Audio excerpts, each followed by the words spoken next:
Kanagit and welcome to SUAANGAN. I'm your host, Dennis Allen. Whenever I board an aircraft, I always take for granted that it's in top mechanical condition. I just take my seat and enjoy the flight. But at the end of the day, after a long day of flying, there's a group of engineers who repair and maintain the aircraft. Today, we bring you the story of one such engineer. He's an Inuvialuit that you just might know. Welcome to SUAANGAN, Our Strength, right here on APTN.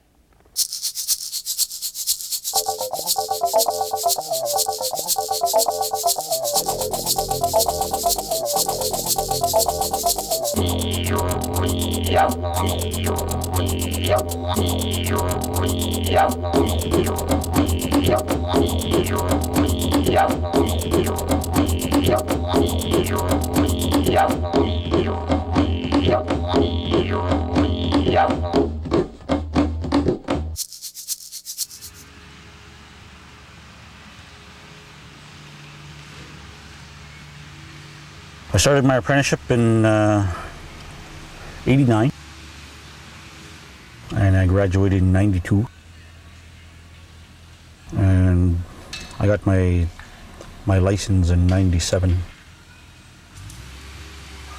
The learning curve is not as steep as it used to be, but it's still there. You're always learning. William Allen of Inuvik started working around airplanes right out of high school. He was going to be a mechanic one way or another.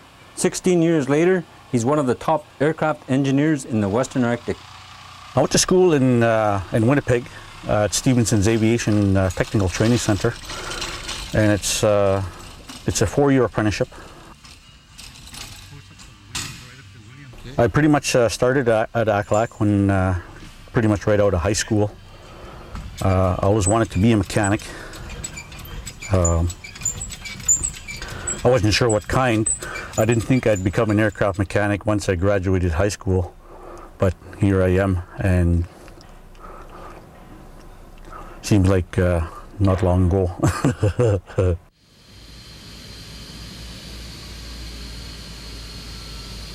After performing scheduled maintenance on a de Havilland Twin Otter, William throttles the motor to monitor any changes. It is a routine procedure. Well, I spent a lot of my time in the Otter, and the Otter is, they like to call it the mighty Otter.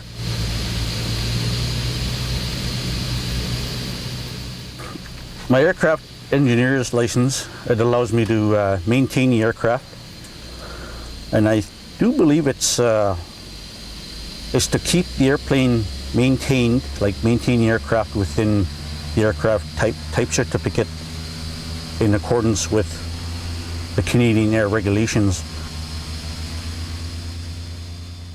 Now, the way that the maintenance schedule works on aircraft is that there are certain timed components that have to be addressed every 100 hours, for example, or every 400 hours, depending on the different components of the aircraft.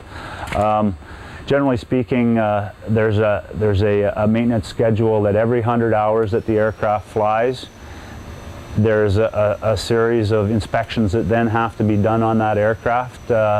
So it's an ongoing situation based on how many hours the aircraft flies. In the summertime, I mean, I've seen it literally where the aircraft has just had a brand new inspection, so it's good for 100 hours, everything is serviceable for 100 hours, and in the first couple of days that aircraft could do 25 or 30 hours of flying in the first couple of days, so you're already a third of the way to your next regular inspection. At this point, right, now we have a Twin Otter on base, a King Air 200, a King Air 100, Beech 99, and then the DC-3 here. In the summertime, and as required when the work picks up, certainly in the summertime we've had situations where we've had 2 or 3 Twin Otters here, taking tourists in to the parks, etc. and so forth. So it's a make hay while the sun shines situation. Certainly the summer is very busy for us, and we've had times where we double crew the aircraft and literally have them flying around the clock 24 hours a day. We're getting ready to change the engine mounts. It's a set schedule change. We don't like every component on the engine, it has a life, and where it's time to change engine mounts, because you can't just pull over and change it. So everything has a life, a time, and nothing actually wrong with these. But yes. This turbine engine is just like a regular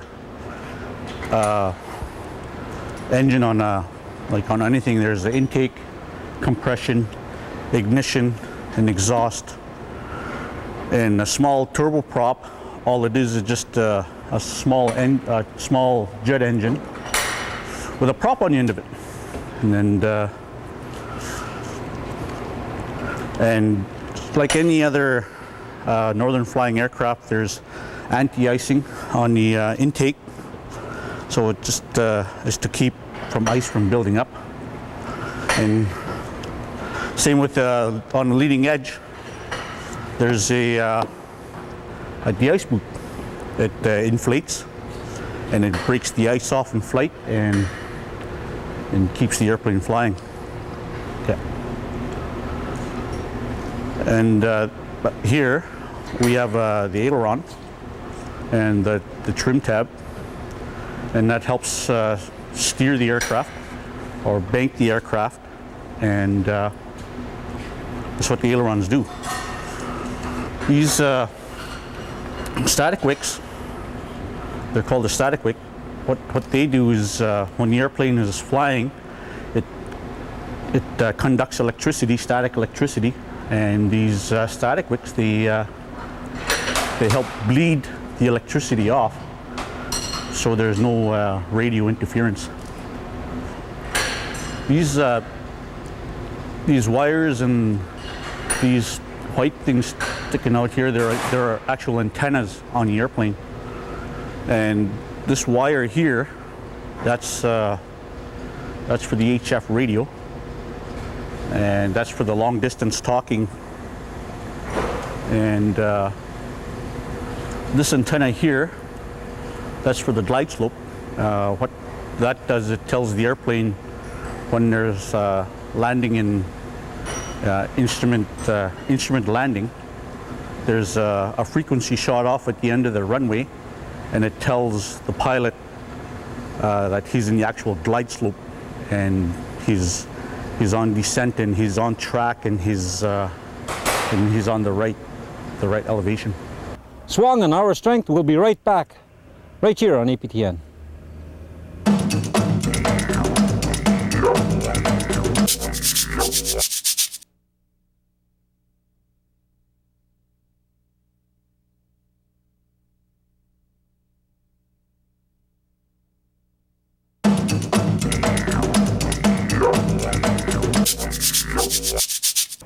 Welcome back to SUAANGAN, Our Strength, right here on APTN. The airline William works for is the primary air link to the 6 communities in the Inuvialuit settlement region: Aklavik, Tuktoyaktuk, Polituk, Holmen, Sax, and Inuvik, an area of approximately 100,000 square kilometers. We provide scheduled service in the Inuvialuit region to Sax Harbor, to Holmen, to Polituk, Tuktoyaktuk, Aklavik, Fort McPherson. We also have a run that goes down into the Sawtoo, down into Good Hope and Norman Wells twice a week. So on a scheduled basis, we service the whole region. And then we're also available for charter flights. A government organization, the exploration industry, certainly oil and gas, mining. We support all of those operations with our aircraft based on what the customer's requirement might be. So if he only needs to move a couple of people from one spot to another, it could be a smaller aircraft. Certainly the Twin Otter's used a lot. The DC-3 would be used for the heavier loads. And then we provide the medevac coverage too for the region. So when somebody's sick in a community, we get dispatched to go to the community, pick up the patient, and then either return them here to Inuvik, or depending on the situation, if it's a serious case, they may end up going as far as Yellowknife or Edmonton. So we also provide that service.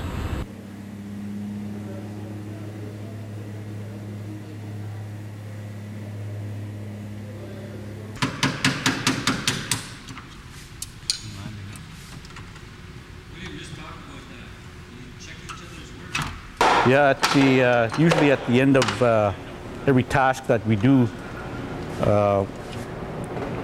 we always check each other's work, make sure everything's safe, make sure every bolt is like lock wired, like everything is safetied, make sure everything is put together properly.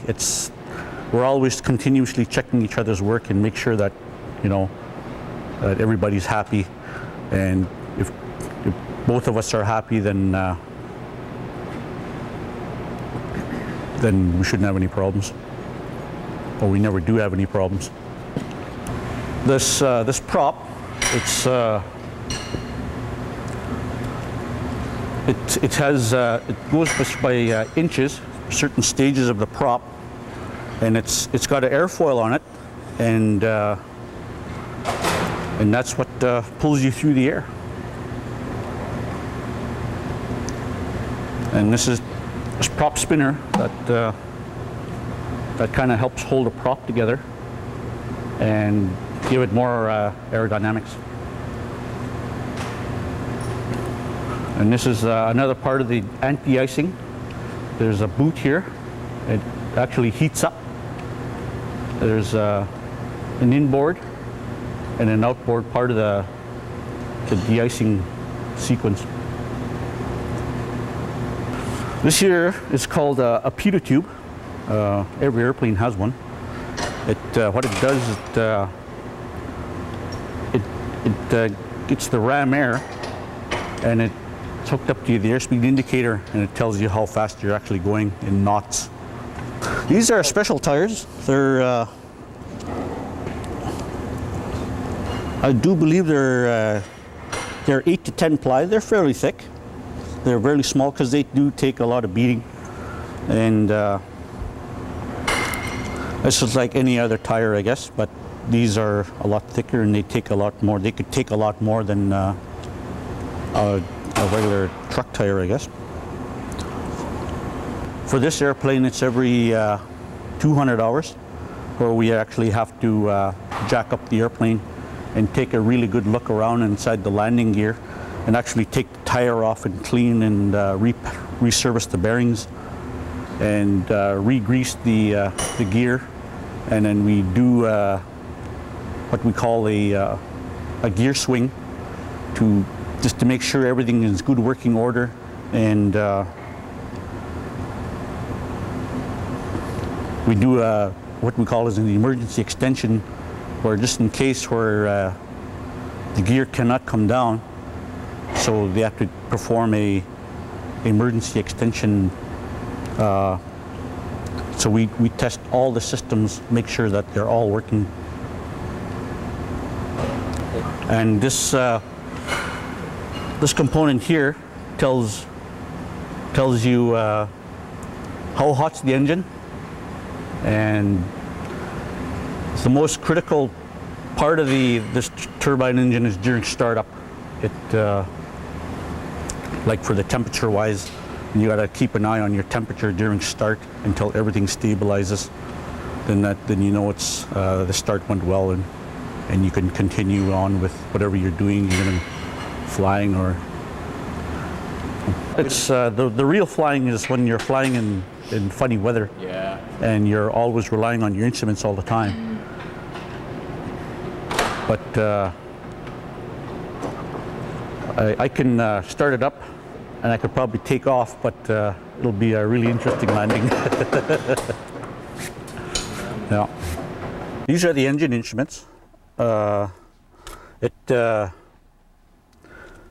component that I was showing you, like the temperature inside the engine, the amount of torque the airplane is actually putting out, the engine is actually putting out, and the prop runs off RPM, which actually revolutions per minute, and the RPMs for the actual compressor section of the engine is rated in percentage.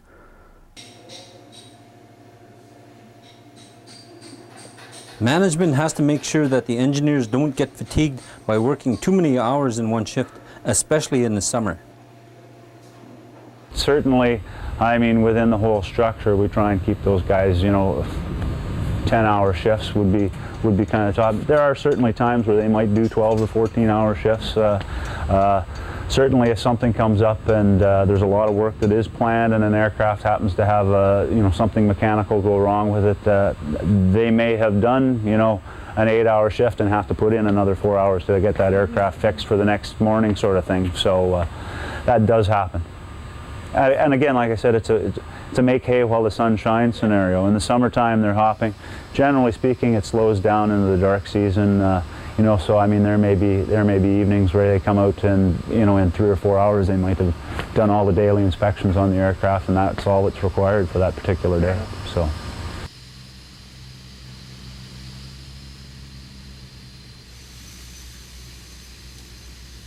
SUAANGAN, Our Strength, will be right back, right here on APTN.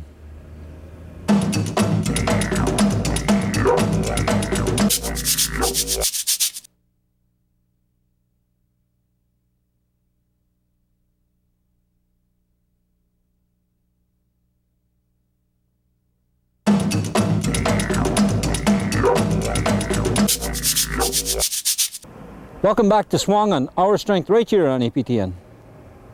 As far as an employment opportunity, it's a super career.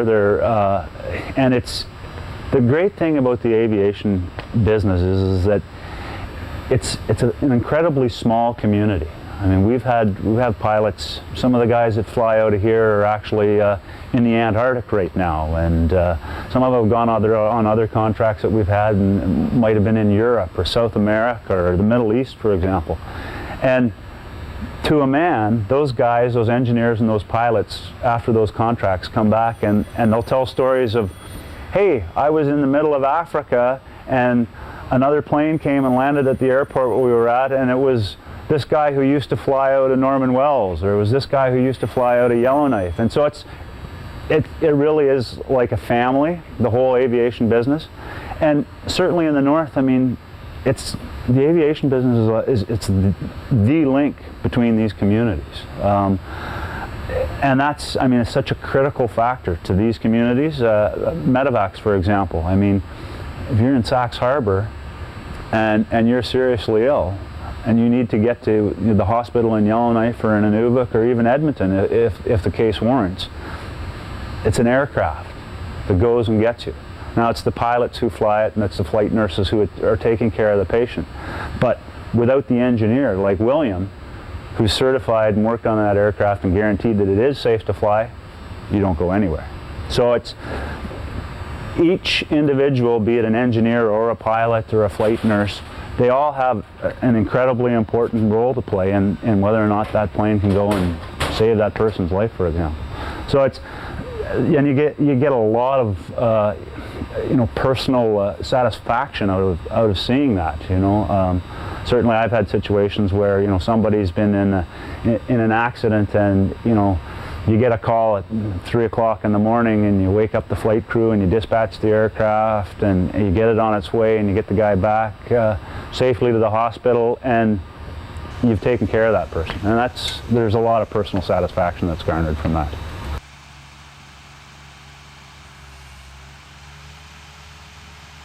If you're thinking to become an aircraft engineer or anything to do with aviation, you have to have your grade 12, and it takes a lot of hard work, and moving away from Inuvik is not easy, especially if you grew up in Inuvik. And my apprenticeship was for 4 years, and yeah, it wasn't easy when I first went to school. It was very challenging.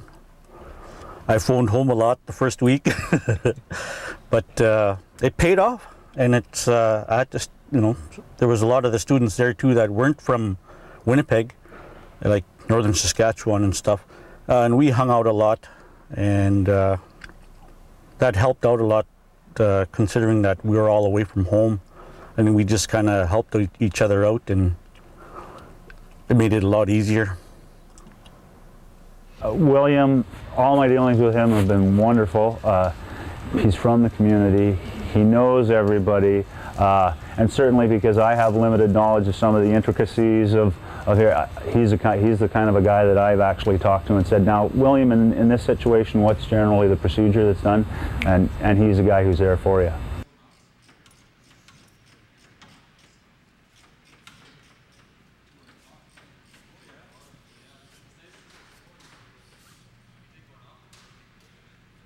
The bushing has to be pressed into the rubber mount.